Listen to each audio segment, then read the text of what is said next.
Hello, everyone. Welcome to the Sketchnote Boss Challenge.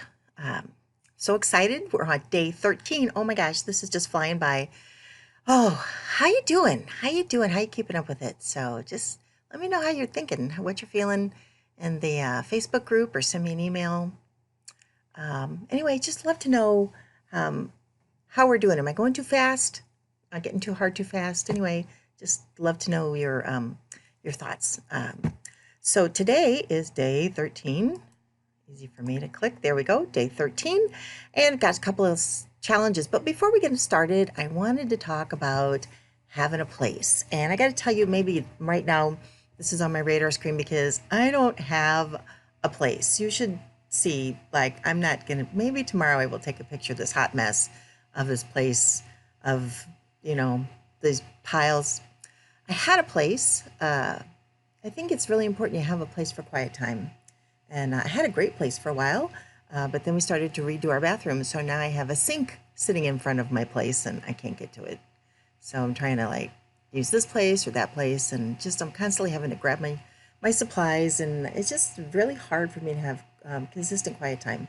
And I think having a place is really important. So I'd really like to know, where's your place? So I'm going to ask that question in the Facebook group today. Where's your place?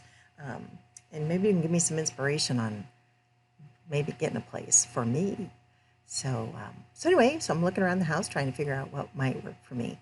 So, but I'd love to know what works for you, and what supplies you have in your place. Do you really just have a closet? So I'd love to tell you that my place looks like this. A little pegboard in the back and all organized, and that's just not me. So I hope someday that my thing will be like that, but it's just been a crazy summer. We thought we were going to have the house, our upstairs bathroom, all rehabbed and finished. But I had two of my boys bought a house this same week, and they're both fixer-uppers. They're both on the same street, just in different states.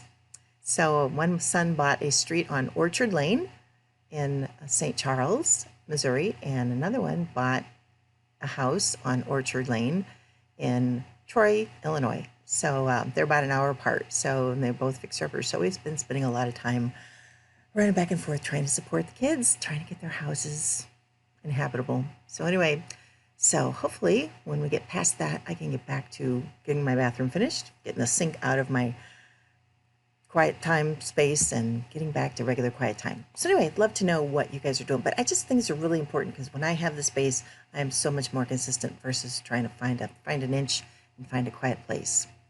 Anyway, I just wanted to share that, and we'll talk about that in the Facebook group. So let's talk about today's challenge. So today's challenge, more patterns. I promise they will come in handy. More icons. So Friday, probably do another icon roundup. So post your icons. And then frames. Frames are so helpful because they just help you visually separate this piece of information from this piece of information. And that's really important. So you can quickly see that, oh, that's one topic. And then sometimes you've got arrows connecting from that to that. So, you can see there's a flow, but there's still separate pieces of information. And your eye can organize that much more quickly than if it's just writing to figure out what stops where. So here are some additional frames that I came up with. So Monica from the Bright Bible had a great page, and I don't know why I didn't take a picture of it, but she had drawn this paper and then had it made bullet points on a paper within her sketchbook. So it was maybe like a quarter the size, but it was great. I thought, oh, what a great example, but I didn't take a picture of it. So an art easel, but paper with a little shadow behind it. See, that's just a little triangle right there. That's all that is. Little clip, open book, picture frame, suitcase. This is just tape and a scroll. Once I figure out how to do the videos where you can actually see me drawing, we'll kind of show you. I'll show you. I'll do one on scrolls and banners. Kind of show you how to do this. It's really simple. If we just do about 6 dots and connect them all, you'd be amazed if we come up with that. It's very simple. So I'll just tell you.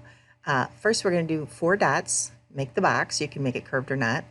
And then we're going to come out and make 3 more dots. So we're going to make this dot and this dot and this dot. We're going to do the same on the other side. So we're going to connect this line, and then from this we're going to connect that line, and then we're just going to do a little V in the middle. We're going to come straight up, and then we're going to draw a diagonal line from the end of the box to that corner right there, and then we're going to color it in to give it some depth and some shadow.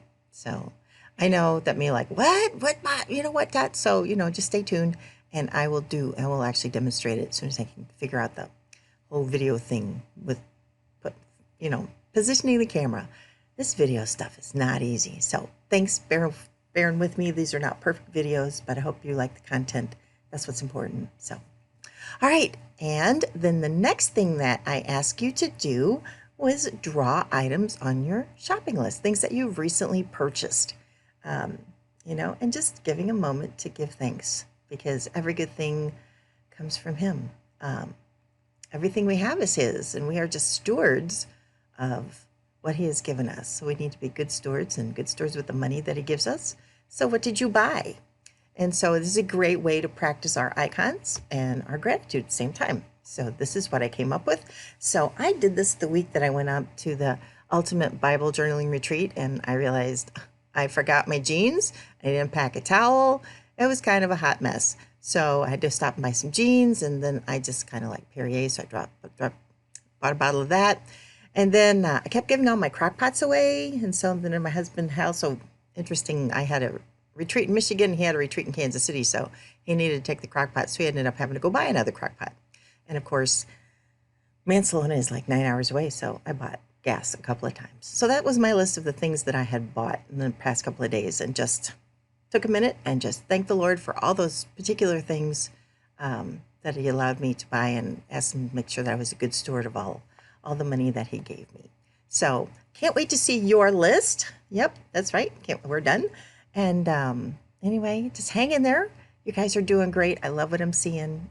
Thank you so much again for being part of this challenge. It is so blessing me, and just the cleverness that's coming out of your drawings. And it's a natural thing that I see. It's like, oh, I'll try this thing. And you're experimenting, and it's working. And sometimes it's not. That's okay. And you'll just try something different next time. But I love what I'm seeing. So I hope you feel like you are just awakening this visual, vibrant person within you that can just communicate visually, worship visually. Because I just know that when I'm visual in my faith, I go deeper. And that's the whole point of why we're here, is to be visual in our faith. So I can't wait to see what you guys come up with. And I will see you tomorrow.